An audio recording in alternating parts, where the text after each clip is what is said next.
সামিলিন কি নিমকি বারাম আছে? মির্কি আছে? আরে আছে মানে কি? অবস্থা খুবই খারাপ। এই দাঁড়ান, আপনি কই যাইতেছেন? প্রেম করবেন না? আমনে কোন মির্কি যে মির্কি বেরাম আছে এত বড় একটা রোগের কথা গোপন কইরা আমার মাইয়ার এরকম একটা অসুখ। আর মিছা কথা কোন লাগতো না। আমার সব জানা হয়ে গেছে, ভালো মানুষ মনে করছিলাম, কিন্তু আপনারা খারাপ হয়েছে, তো খারাপ। ছি, বাবা বিশ্বাস করো আমার মাইয়া আপনার মাইয়া যেমন অসুস্থ, আপনার এরকম বাটপার। এদিক স্যার, অনেক খারাপ গেলে তখন থেকে দেখতাছি কল্লা। তুই বিয়া করছিস, তোর বাপে তো বিয়া করছে, তোর বাপে তোর নানা নানির লোকে কেমন ব্যবহার করছে তুই জানোস না? কোন থেকে শেখা উচিত ছিল তোর? শ্বশুর শাশুড়ির লোকে কেমনে কথা কইতে হয় এটা জানোস না তুই? বেদ কোন জায়গার? কেন আমার শ্বশুর শাশুড়ি? আমি এখন মায়ের বিয়া করতাম না। তো কি মনে করছিস তুই?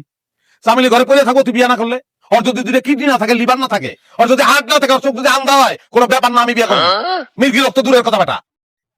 আমার কোনো রোগ হয় নাই, আমি ইচ্ছা করে ফিট খাইছিলাম তাহলে কেন করলি এসব? শুধুমাত্র টাকা পয়সা দেখা। কিন্তু একটা ভালো মানুষ যাচাই করার লেগে না টাকা পয়সা কোনোদিন মাপকাঠি হইতে পারে না। কি লাগে জানো একটা সংসার ঠিক মতো চালাইতে?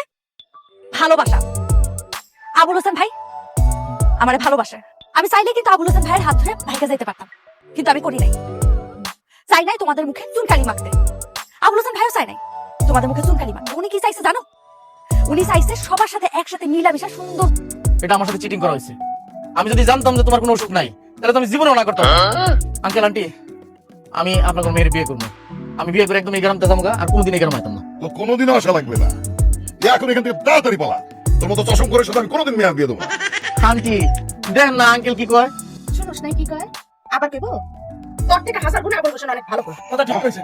দেশি পটল, ভেজাল মুক্ত। আরে চান দিছিল, তুই আমার যাস নাই? আচ্ছা ভাই কত?